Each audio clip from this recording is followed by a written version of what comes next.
Mbote ya mingi na bandeko nyonso ya ngai partout bozali oyo bozali kolanda programme na ngai Ana ne Congo. Tozali kosenga bino s'il vous plaît bose enregistrer bokota na YouTube botala Ana ne Congo. Bose enregistrer na droite bokomona cloche moko eza wana. Bo clique yango eza nango gratuit. S'il vous plaît tolingi batu basa abonné à moi mingi. Comme ça, et faciliter message na biso et comme partout parce que si vous êtes abonné, chaque fois que tu as une vidéo, mbalamoko et comme na compte na yo, ça na facilité à kotala yango au lieu luka yango. Donc mbalamoko et comme la yo, to sengi na oyo nyonso azalaka azalaka intéressé na ba information na biso, ba pensée na biso, to échange ba opinion na bino na biso. Bokota s'il vous plaît, bosse enregistré na Ana ne Congo, A-N-A space N-E space Congo K-O-N-G-O na YouTube s'il vous plaît. Bandeko, programme oyo na rosala yango na lingala, eza na tina na rosala yango na portugais, na français, na anglais, pe na kikongo. Bandeko, bolandanga malam na kozala pena clair, bo comprendre, bo visionner ba pensée nanga et bo tala ona lobby soki ezali lokuta to ezali ya solo. Nazali seulement ko batela bandeko nyonso oyo balobaka lingala, bandeko nyonso ya peau noire et puis naba africain parce que nous sommes des Africains. Bandeko coronavirus ezali bokono te, ezali malade te, ndenge ba réseaux sociaux ba mindele bazali koyebisa biso.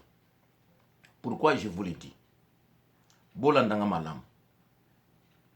Bandeko soki botali na ba désinfectant oyo biso nyonso to utilizaka. Bokomona na sima et comment ba désinfectant wana ba bactéria. Ba bactérie oyo yango ekoki koboma. Soki botali na produit lokola Dettol. Botali ba désinfectant ebele tetsala ba cuisine.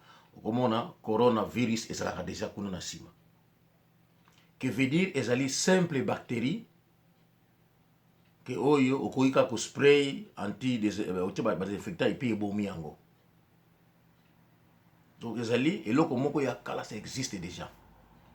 Alors comme docteur Raoult le français avait dit, le scientiste là lobaki que soki en cas que ba bactérie à coronavirus et causer maladie, ya ba genre ba malaria, ba maladie mususu, donc chloroquine to quinine et ko guérir yango.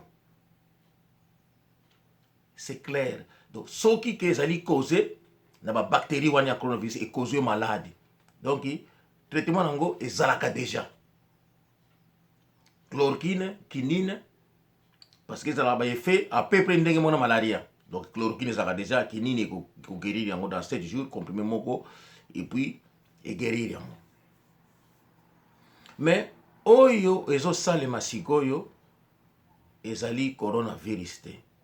Bazwi kaka kombo wana ya maladie oyo ezalaka ignoré, ezalaka na ba chango ka mingi te, yango nde kombo ba utiliser sikoyo.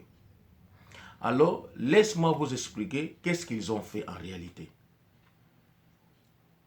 Yango na bomoni ba docteur Raoult na ba scientiste so ba non mais ce qui est coronavirus, donc chloroquine na kinine yango traitement nango, donc peut-être ba bactérie se déplacer et causer moto azaki na imprudence, ba bactérie et causer maladie semblable à la malaria, donc chloroquine kinine peut utiliser yango wana bango baza ko insister. Alors ce qui est coronavirus oyo bango basali bango moko ba mindele, donc wana ezali na traitement te. Bazwi kaka kombo ya coronavirus lokola ezali ignorer bato tia yango kate babimisi bautiliser yango mpo batrompe biso basalela baposa na bango. Alors laisse-moi éclaircir, I'll break it down for you. Technologie ekomi moins avancé. Bandeko lelo oyo vi na biso koma mingi na ba portable. Ba mususu kutu portable na ye akomisa ngo bureau, donc message na ye makambo tout ezakuna na kati na portable na ye. Mais portable lelo ezali mingi utilisé na G4. Donc G4. G4 ezali vitesse oyo portable ezali kosalela. Donc vitesse oyo ezosala ke biloko na portable ekende transfert ya ba makambo sa na portable na yo. Vitesse wana, c'est ça qu'on appelle 4G, 4G ou G4. Alors ba chinois ba komi na niveau mosusu ya kozala plus rapide. Donc ba augmenter vitesse et le cas 4G ou 4G. Donc nous allons expliquer en gros pour comprendre. Alors c'est ça que vous allez consommer que tant mususu au moment où on a téléphone au bengi mutu moi ba interférence ça bloque ça bien le bien mais dans ce bien hein au mutu te quand on a déplacé na malibanda. Donc ba interférence wana yango nde mundele alingi alongo la lingi za la soute alingi soute que non okende kuna na France il faut kota na wifi otena na France hein pour pianga wifi na bino na kota na téléphone nanga pour avoir accès à France pour avoir moyen de communication. Donc ba makambo tu wana yango chinois alongoli. Alors pour nyoso tu wana elongwa il faut ba komana G5.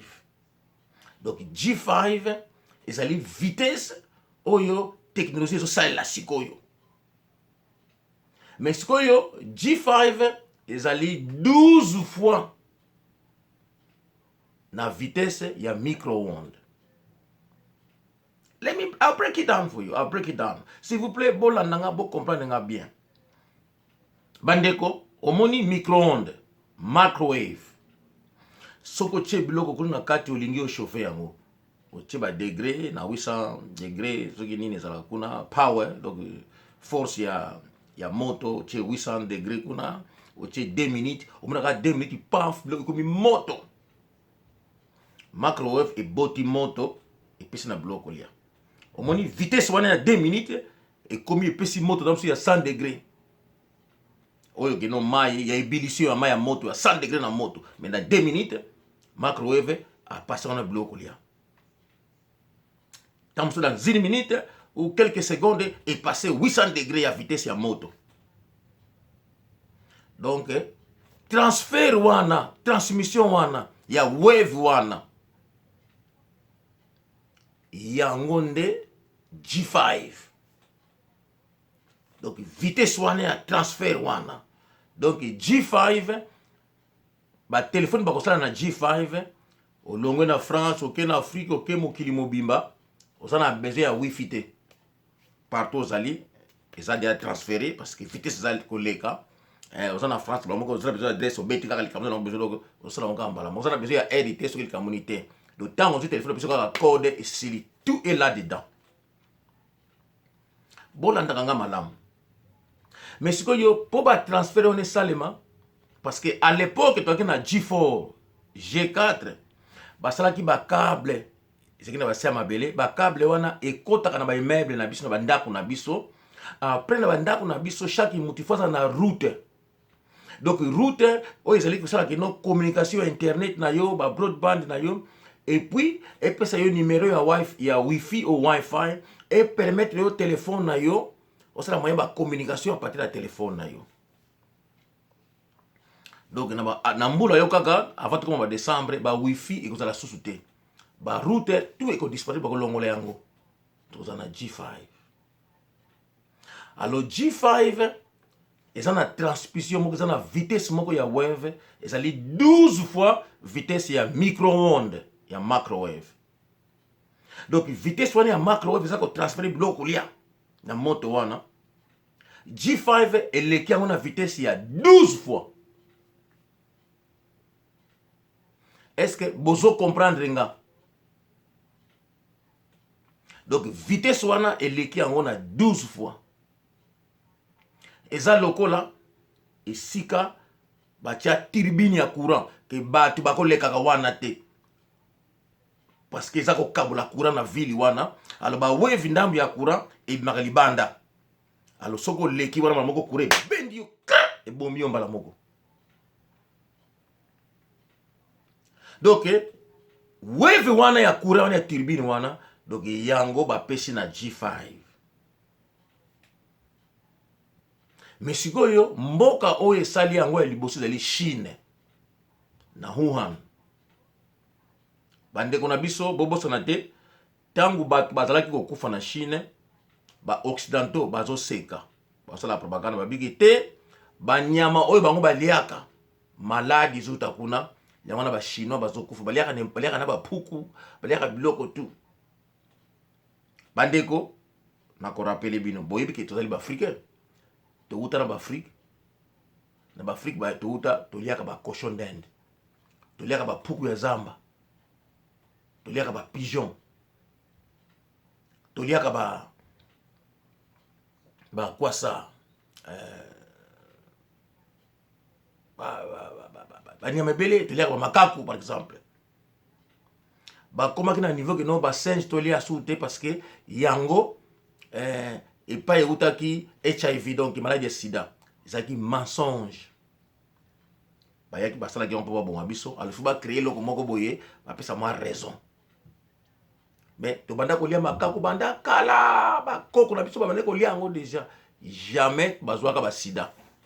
C'est kaka série na biso tant bango ba ke na Congo ba sali izid na Congo kuna na likolo basali ba invention ya maladie wana, ba moni ko te ezota ba singe. Ba sali pe même solo. Tango maladie ni bina na Wuhan bazo kosa. Nzoka ne ba chinois ba alimentaki 5G. Lokoli zalaki invention na bango. Donc ba chinois ba salaki ba câble optique, ba be yango fibre optique ya 5G. Donc ba longolaki 4G, 4G. Ba salaki sikoyo ba fibre oyo ko na vitesse et que ça la 12 fois vitesse ya micro-ondes. Est-ce que vous avez malam 12 fois vitesse ya micro-ondes. Donc vitesse wana oyo bango basalaki, il fait que basalaki ba câble souterrain, ba câble on est salamaki, il fallait sikoyo ko alimenter yango ba câble on sikoyo comment en pratique ba ko sala. Alors tango ba fongolaki yango en fonctionnement, ba wave transmission wana force wana ezoko katana nzoto ya mutu. Donc ce qui est leki na nzoto na yo et kaosi yo makila et créer asphyxie na ba poumon na yo. Donc e cause yo kosu moko et pesi yo asphyxie na motema na yo mbala moko na ba poumon na yo mbala moko ale. Taba ke no hôpital okufi. Donc yango e salamaki na Chine. Alors ba occidentaux lokolo bazali ko seka ba chinois. Alors ba créer que te bazo kufa pona ba biloko oyo bango baleaka. Mais bandeko bo sala te biso na Afrique do to koli nango to koli na ba puku cochon d'Inde, to koli na ba puku ya zamba, to koli na ba ikirei, to lia ba chenille ya nzete ya manga, to lia ba chenille ya nzete dogi, niso to na to lia yango. Jamais to zwa coronavirus. Jamais en Afrique. To lia ba bipungu, to lia ba makelele, to lia toutes sortes de biloko, ba insectes biloko belé. Ba zombie ba biloko. De la ngai jamais to zwa ba coronavirus. Au coronavirus. Jamais to zwa yango. Ndaza ko break yango down. Bola nanga malamu. Bandeko, lokoli zalaki invention ba chinois bazalaki préparé déjà. Que tango yango ko salema, ba baki nini ba ko sala po ba stopper yango parce que ba ba invention mususu. Yango na bomoni na mikolo oyo ba chinois ba komina ba portable na bango donc soka se déplacer ake sika boye makambo tout eza kuna eza contrôlé. Donc soko uti na zone musuko na zone musuko bazomona yo. Donc soko zuka kosu mbala moko portable oyo zanango échanger couleur ezaki na signe ya vert comme jaune. donc dès que ozwi maladie ya moke na nzoto nayoka soki nzoto ebeli pafu telefone oyo echange, donc osi oyebi ke no nzoto nanga eza na maladi ata eza kose manifeste te oyebi ke nazobela mbala moko polisi akolokalize ke no yaka na yo nzoto oza na maladi baki batalaki te oza na diabete te oza na eloko ngani ebandi yo na nzoto, donc mbala moko bakomona yango technologie lelo chinois akomi na yango na G5, donc baza soki bapesa bawifi na ndako te non yango likambo bakomi na yango. Mais ce que G5 wana eza ko permettre chinois abana kotala ba occidentaux, donc ba secret monsieur ba occidentaux bazomona yango a partir ba téléphone na bango yango na monaki kino ba occidentaux ba anglais ba américain balingaki G5 te yango e cause bitumba entre chinois na ba pays occidentaux et ça automatiquement chinois comme puissance mondiale. Bandeko bona nanga malamu ona zako limbula bino bandeko ba occidentaux ba koki ko avale likambo wana te. Chinois azali race jaune, bo imaginer oyo mindele basi basala na batu wana ba nyokola ba chinois ba botela bango Hong Kong 50 ans ba botela ba pays surtout ba Nouvelle-Zélande ba doki partout ba leka ba botola tala ba ba sala na Afrique ba français ba colonie surtout na mindele tala ba sala doki ba coloniser mokili mobimba ba nyokola bango bandeko soki lelo chinois koma kolia ba biloko surtout wana ezali pasi yo mindele ba yokisaki bango ba kozaki bango famille moko ekomi na po ke no chinois alia eloko toaki na zamba bana ko survivre lelo koma nourriture na bango. Donc ndeko na ngai soki lelo chinois comme puissance mondiale ça fait peur à la race blanche, donc on a beau comprendre nga malamu bandeko mundele amoni ke bango pe basala ba fibre optique ya G5 ya G5. Alors ndeko na ngai mikolo oyo kaka bango ba mindele babaluki yo te ba maladie wana bango balobaki ba biloko ba chinois baliaka jamais ekozaka maladie, donc ba bandi siko ko dévoiler ba secret oyo bazalaki ko utiliser ko kosa bandeko. Pourquoi j'ai dit ça? Na lingi na fongola bongo na bino, il y aura des morts, donc ça ko attirer attention na bino, il y aura des morts, donc ba mort nanu salamité, donc nanu kuté bandité, donc ba mort et kozala maladi ko boma yango ezomona na teme yango na expliquer bino nini ezoboma bandeko o ezali ezoboma biso ezali ba transmission ya ba wave ya ba rayon wana ya force wana ya G5, donc soki leki na nzete e kausi nzete, donc soki batie parce que basali nini batie ba poto o batie na banzela ba poto wana eza ko transférer force ba wave wana na mopepe, donc ba câble batie ba câble souterrain wana batie ya G5 partout et comme soki ba alimenter yango mbala moko e passer force nango na ba poto wana recevoir yango na libanda ba poto wana e bwaki yango na mopepe, donc soki nzete eza pene ya poto wana bokosala remarque non nzete wana eko kauka parce que force ya transmission ba wave wana ba radiation wana, c'est ça le terme, ezo kausa yango. Alors soki nzete ezo kauka alors yo mutu, donc la seule façon bokota na bandaku bo bimate parce que bango na butu baza ko alimenter ba nani wana ba G5, donc ba câble partout ba chercher mabele parce que biso batu il faut chaque jour tout temps to kene misala to zo ba biso to temps ba zantu ba belé, donc na banzela to tambola ba câble eza na se wana, alors ba câble wana so zali actif, donc ba radiation nango déjà ezobima likolo, donc tango zo tambola ezokota yo na makolo ezokota yo na nzoto, donc soki ekoti yo mwa mingi après quelque temps bali ko se manifester ba passe bana makolo ba koso e bandi ale et comme na poumon créer asphyxie na poumon na yo et bomi yo, donc bako kende na hôpital ma ba soigner yo ezate, mais traitement nango ekoya, donc bazo bundana nanu ba tchaba câble wana partout et puis ba activer yango et comme en fonctionnement bongo batia biso ba piste na nzoto oyo kozala contre ba radiation wana. Donc eloko ebana ko biso to kufa te na ba radiation wana ba piste oyo bakotia biso na nzoto. Yango na bomoni l'unique pays na Europe ezali gouvernement suédois babite. Batie ba câble mais balingi nani ko alimenter yango te. Ba préféré batia nanu batu ba piste na nzoto oyo ko protéger bango contre la radiation ya G5. Vous voyez? Donc ba préféré batia nanu ba piste na banzoto ya batu na Suède yango bazo sala. Après ça, tango ba ko alimenter yango, donc tango ba radiation ne ko salema. Et ça que no ba dans ba piste et ko protéger bango. O baziki ba teti peut-être ba ko muke ba ko kufa. Nego bolandanga malamu. Mais sikoyo na ba acte batu bazo kufela, il faut ko couvrir yango. Ba monite to benda kombo ya coronavirus oyo batu bataka pina kate mais ça na déjà mais to utiliser kombo wana. Yango wana baza ko utiliser yango. Donc ce qui radiation ese beti yo en réalité traitement exact. En réalité traitement exact parce que ça ba rayon. Il y a force ya G5. Force ya G5 ba rayon wana. Pokaka technologie na bango ya communication est évolué, ya ba espionnage est évolué. Donc pour évoluer, il faut qu'on a G5. Ezali vitesse ya sika wana ye o eleki.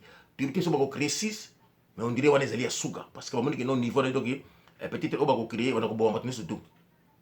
Donc yanga bomoni batu bazo kufa. Donc côté wana ba fongoli ba câble wana, so kaka ba câble wana ba tikela sama bele ba fongoli yango ba tie G5. Mbala moko e bandi ko boma batu. Donc batu ebeli ba ko kufa donc parce que banzela to tamboli soki ba câble talaki ba radiation wana esi ezwi biso na nzoto. Mosusu na côté la mino câble na ba alimenter en te ba activer en te mais soki au côté ba côté ba radiation wana ezali déjà omona ozo respirer yango parce que ça mo pepe ozu yango tant que nanda kono kuna ezako se manifeste que nzoto no ezako bima. Yakalo moni ministre français à lobby ba to bazoki mambango batika parce que soko lega ki côté radiation ezali et c'est côté na nzoto donc ndengo zoki mambango zotoka ezako bima donc ozali ko jouer rôle ya ba poto o ezali ko récupérer radiation na se mabele o ezako panzango na mopepe donc yo pe ozo jouer rôle wana. Donc yango na moni apekisi abiki no batu ba ki malisusu mbangu te. Parce que soko zoki mambangu o vira radiation ne côté na nzoto. Donc soko mesika moko telemaki du fait que zotoka ezo bwaka yango lokola poto ezo bwaka yango. Donc yo pe komi poto directement. Bandeko bolandanga bien. Mais makambo oyo salama na poto biso na Afrique tozana yango te. Donc biso na Afrique na technologie tozana biso na yango te. Basala ndenge nini soki ba na Afrique ba tire biso poto moko boye. Allez bango ba côté communication na poto wana comme ça ça ko permettre biso pe tozama ba internet oyo ya biso. Donc na minute oyo na Afrique nano ba tie yango te. Yanga na bomoni na Afrique bato bazo kufa te. Bandeko na kolobela no secret moko oyi botiaki kate. Bomoni na concert à Fali ezaki na Bercy. Bato mingi bako kufa parce que salle ya Fali, salle ya Bercy ezalaki alimenté na G5.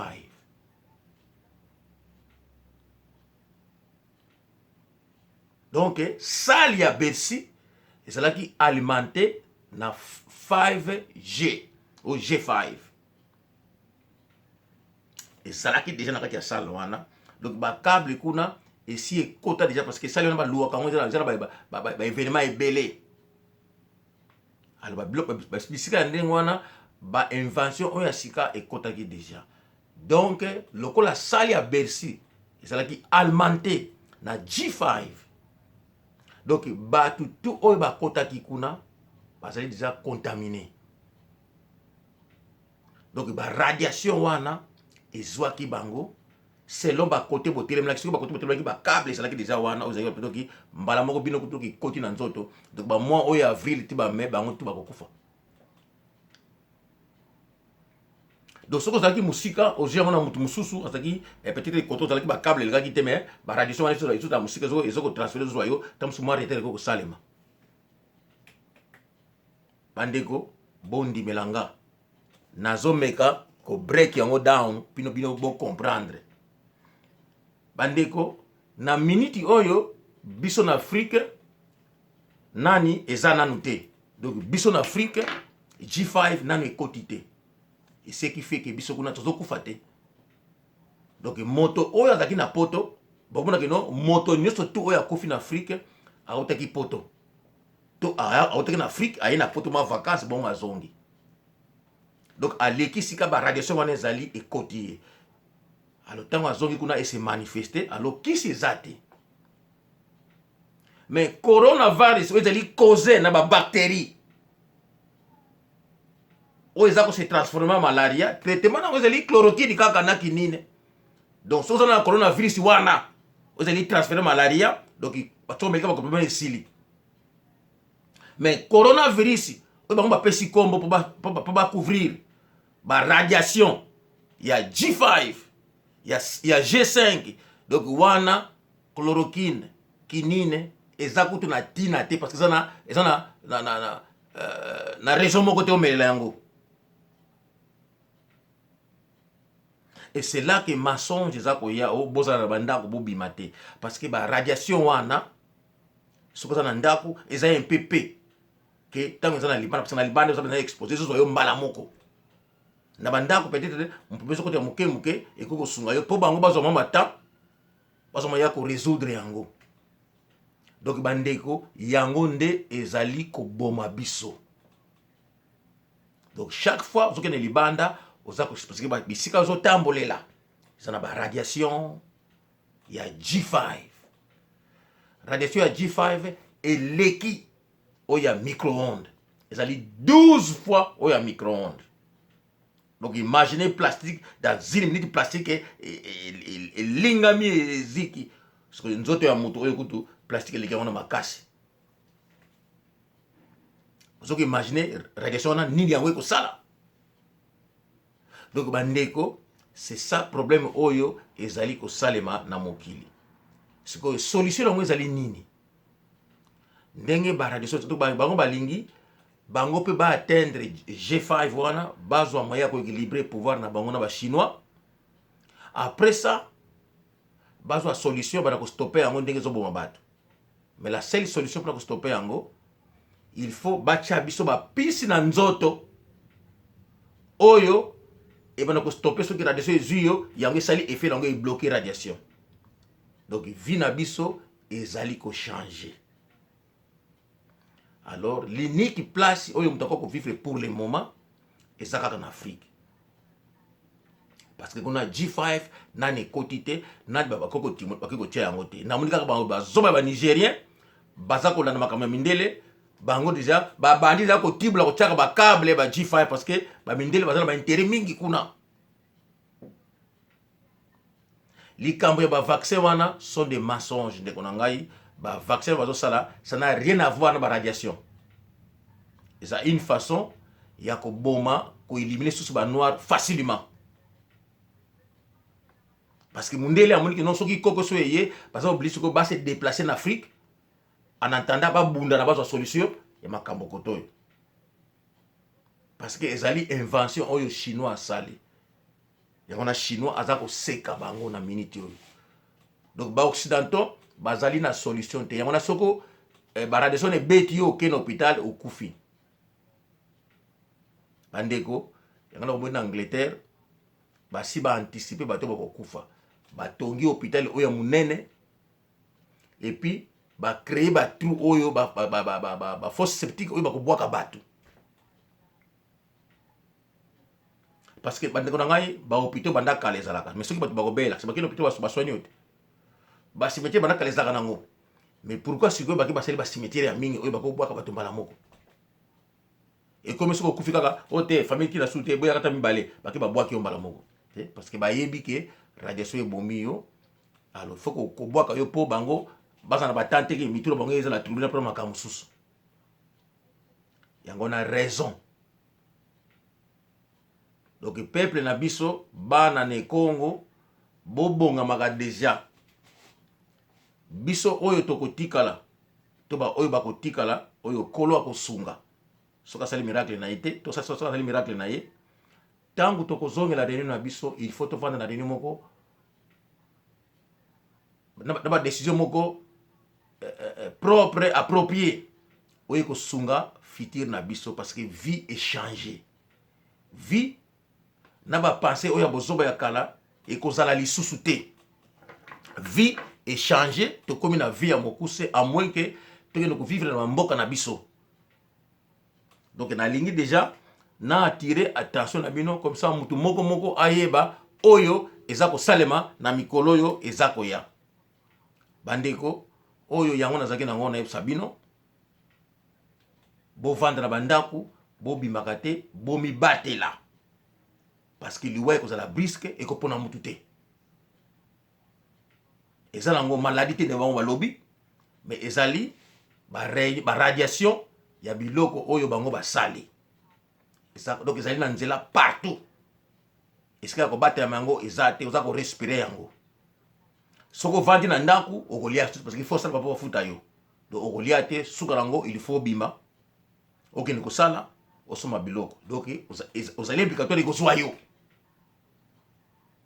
donc kozwayo donc yeba ke liwa ekozala donc mingi bakokufa na kati bandako donc toyebite oyo bakokende toyebite ba oyo bakotikala bandeko na ngai oyo na yebisi bino yango nde vérité oyo atana matoyi de matondo na libota na ngai nyonso na bana nyonso to ya ne Congo oyo ezalaki likambo na lobi na bino euti na motema na nga na ba recherche na ba temps oyo nga na pasaka autant bofinga nga mais nga na pasaka temps ya ba amitié ya kotanga ya ba découverte pona libota nanga oyo na lingaka et merci pe mingi na ba oyo bazontsela nga bolingo wana na zaka nango na sengi bino pe merci kimia eza na mabota na bino et ba oyo bakotikala bozala toujours na bolingo ya kosala pona peuple na biso soki nazali susu te mbote na bino nyonso bandeko na ngai ipangelo kiamena ne Congo